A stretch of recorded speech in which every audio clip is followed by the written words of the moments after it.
To celebrate Nurses Week, I speak with my friend Shanda, who was a nurse case manager at one of the top healthcare organizations in the Bay Area. I wanted to speak with Shanda because she did not do the traditional route into becoming a nurse. Her journey is truly inspiring because she faced a few challenges along the way, but Shanda's perseverance and grit is a prime example that as long as you stay motivated and focused, nothing can stop you in achieving your goals and dreams. Okay, Shanda, so thank you so much for meeting with me. I think we've known each other for a year. Was it a year, 2 years maybe? Maybe two, I think closer to two now. Through Candace. The reason why I wanted to meet with you today is, as you know, it's Nurses Week, and you've just been a great friend and super supportive and always kind of someone to lean on where even though we don't talk every day, there's times where you do just kind of send me a random text just to check on me to see how things are going. But also too, I know a little bit from Candace as far as like your journey into becoming where you're at now as a nurse. But yeah, if you could kind of briefly share with me how you actually kind of paved the way to where you're at now at Kaiser, that would be great. Of course. And thank you so much for having me, June. I really appreciate it. So I have like it's not a straight line way to becoming a nurse at all.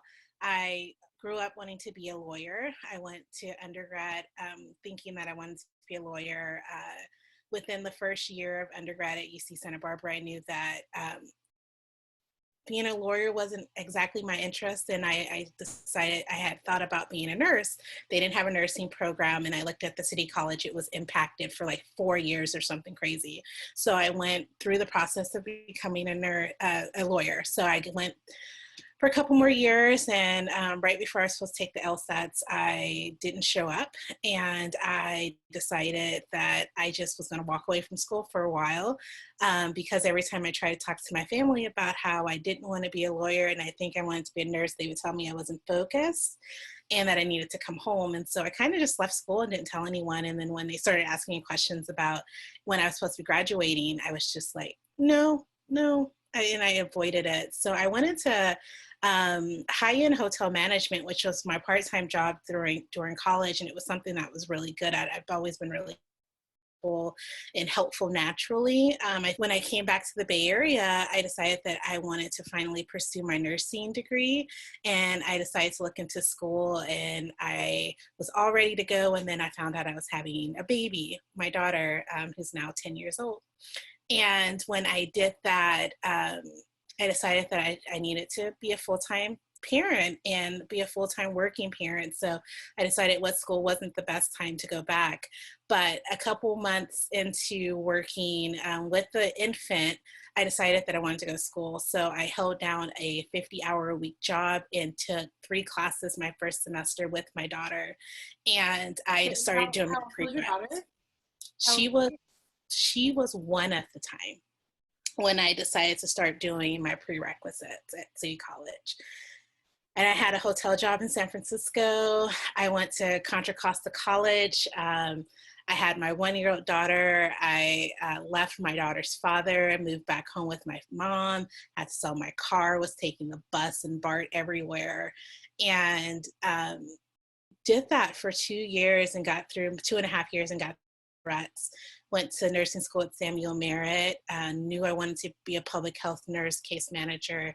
And after starting off at Solano County and launching their case management program, I came over to Kaiser, and I've been there for 3 years as a transitional case manager. Wow. But like you said, that you're working a 50-hour job. Yeah, I work 3 swing shifts and 2 graveyards every week, all 10-hour shifts. So what kept you motivated during those times of like working full time, going to school, raising your daughter as a single mother? Like what kind of pushed you through all that? I think it was a combination. It was definitely a combination of a lot of things. I think that my faith really kept me going. I feel like God had been telling me for a while that I should go into nursing. And I feel like once I actually listened to him, there was doors that started to open for me, easier. I'm not saying that it was easy, but I felt like I would put an effort and things would come into place, like whether that was scholarships. I actually ended up getting fired for my hotel job for something that I didn't at all do, but it was turned out to be one of the biggest blessings because I actually ended up getting unemployment to cover me for like a whole year, which was really, really amazing. So I feel like it was my faith, but also like my daughter.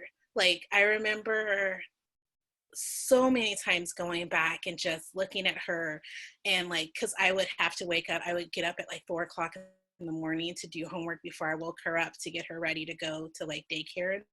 And I would look at her and I would always be like, when she gets older, if she asks me, you know, Mama, did you follow your dreams like you tell me to follow mine?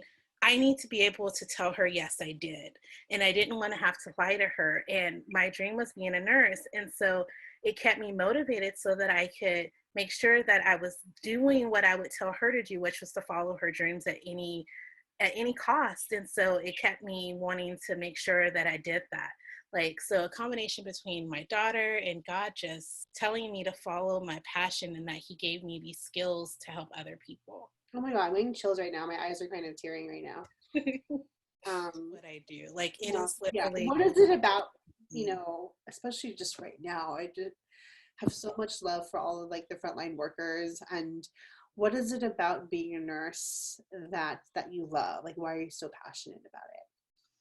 So for me, nursing has always been about building relationships. Like as a Black person from growing up in Oakland with really unhealthy family members, to be honest. My grandmother was really sick and I started attending her doctor's appointments, probably because she couldn't afford daycare, but when I was younger. And over the years, I just really saw the relationship that my grandmother built with her nurse over her doctor. One of the things that I love about nursing is that we get to help build relationships with people. I don't need to treat their disease or their illnesses. I help them and their families, and I get to do it in a time that they don't want it. Like, no one wants to be in the hospital. No one wants to have to go see the doctor. And I feel privileged that people allow me to take part in their health plan, to allow me to take part in trying to make sure that they're living as holistically as possible. It's like the biggest privilege in the world to me. And I get so much from my patients than they get from me, because it's about building those relationships to make our community stronger and to give back to the village that helped raise me. Like, I am just wanting to give back everything that I got from all the people in my community as I grew up. And I just want to be able to like say, hey, look, I'm a girl from Oakland with not the best circumstances growing up.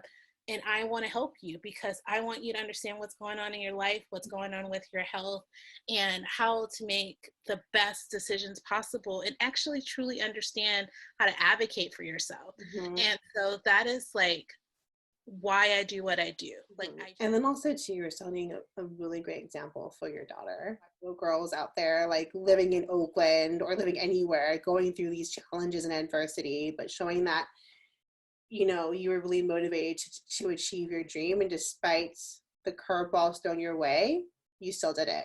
Thank you. I think that's what's most important. I think that it's people coming from diverse backgrounds that's going to make the best workforce, because we need something that models the population in which we serve. And until we're able to do that and really get the voices from different and especially disadvantaged populations, then we're not going to get much traction on moving health disparities and getting attention placed in those areas that need them if we don't have people with voices that come from those communities and those experiences. Right.